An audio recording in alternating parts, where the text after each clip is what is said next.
যারা 11-12-এর শিক্ষক ছিলেন তাদের মধ্যে যারা কাট অফ ক্লিয়ার করতে পারলেন না, তাদের ভবিষ্যৎ কি হবে? আজকে তো প্রশ্নচিহ্নের মুখে পড়ে গেল তাদের জীবন আর জীবিকা। যারা কেবলমাত্র একাদশ দ্বাদশ শ্রেণীর শিক্ষক তারা অনেকেই ডাক পাননি।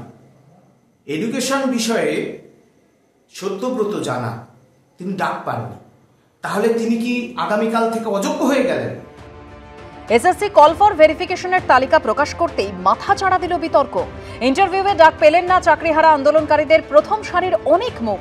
তাদের ভরসায় এবার নবম দশমের রেজাল্ট, কিন্তু নবম দশমেও ডাক না পেলে শুধুমাত্র একাদশ দ্বাদশের পরীক্ষায় বসেছিলেন এমন যাদের নাম নেই, তাদেরই বা ভবিষ্যৎ কি? উঠছে এমন অনেক প্রশ্ন। শিক্ষক নিয়োগে প্রাতিষ্ঠানিক দুর্নীতির জেরে আদালতের নির্দেশে চাকরি গেছে প্রায় 26,000 জনের। রাত দিন এক করে রোদ বৃষ্টি চোখের জলে রাস্তায় বসে থাকতে হয়েছে যোগ্য শিক্ষকদের। সুপ্রিম কোর্টের নির্দেশে দাগি শিক্ষকদের তালিকা প্রকাশ করতে বাধ্য হলেও ফের যোগ্যতা প্রমাণের পরীক্ষায় বসতে হয়েছে চাকরিহারাদের। গত 8ই নভেম্বর রাতে একাদশ দ্বাদশের শিক্ষক নিয়োগের লিখিত পরীক্ষার রেজাল্ট বের করে স্কুল সার্ভিস কমিশন।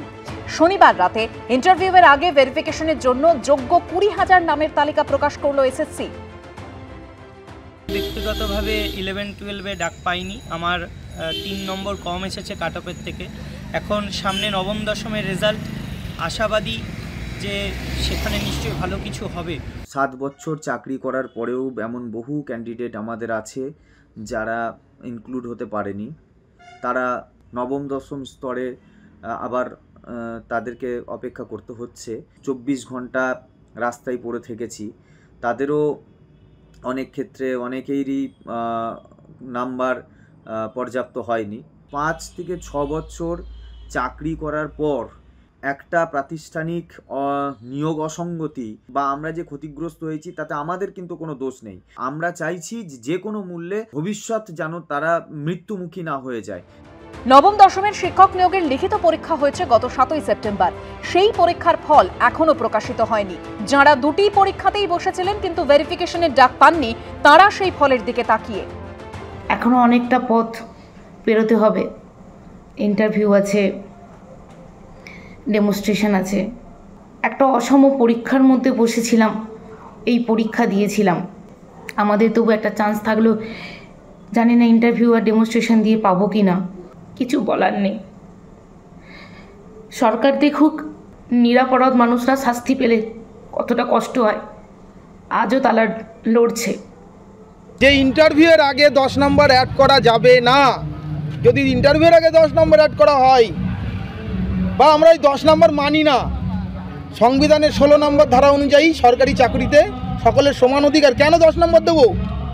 আমি 59 পেয়েছি, আমি হিস্ট্রির ছাত্র, হিস্ট্রি ইতিহাস। আমার কিছু বন্ধু বান্ধব আছে সে 60 পেয়েছে, 60 হিস্ট্রিতে, কিন্তু ডাক পাই। আমাদের দাবি মানতে হবে, ভ্যাকান্সি বাড়াতে হবে, ফ্রেশারদের সুযোগ করে দিতেই হবে। সূত্রের খবর, যারা অযোগ্য হিসেবে চিহ্নিত নন তাদের মধ্যে 14,000 পরীক্ষায় বসার আবেদন করেছিলেন। তাদের মধ্যে বছরের পর বছর চাকরি করার পর যারা পরীক্ষায় উত্তীর্ণ হতে পারলেন না, তাদের কি হবে? আমি কিন্তু ডাক পেয়েছি বলে যে আনন্দিত তা বিন্দু মাত্র আমি বলতে পারছি না। তার কারণ হচ্ছে যে আমাদের অনেক বন্ধুরা, অর্থাৎ 16 SLSTর অনেক শিক্ষক শিক্ষিকা যারা রয়েছেন তাদের কিন্তু নাম সেই লিস্টে নেই, অর্থাৎ তারা কিন্তু ডাক পায়নি। আমরা খুশি তখনই হতাম, বিশেষ করে আমি আমার কথা বলছি, যদি প্রত্যেকেই সেই লিস্টে থাকতেন।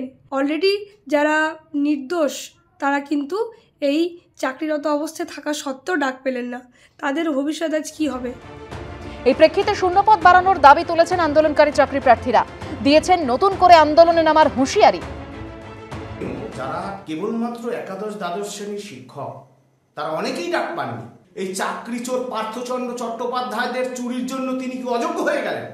এই দায় মুখ্যমন্ত্রীকে নিতে হবে। মাননীয় মুখ্যমন্ত্রী, আপনার উদ্দেশ্যে পরিষ্কারভাবে আমি জানাতে চাই, এসএসসি 2016 প্যানেলে একজনকে যদি আপনি বঞ্চিত করেন, আপনিও বঞ্চিত হবেন।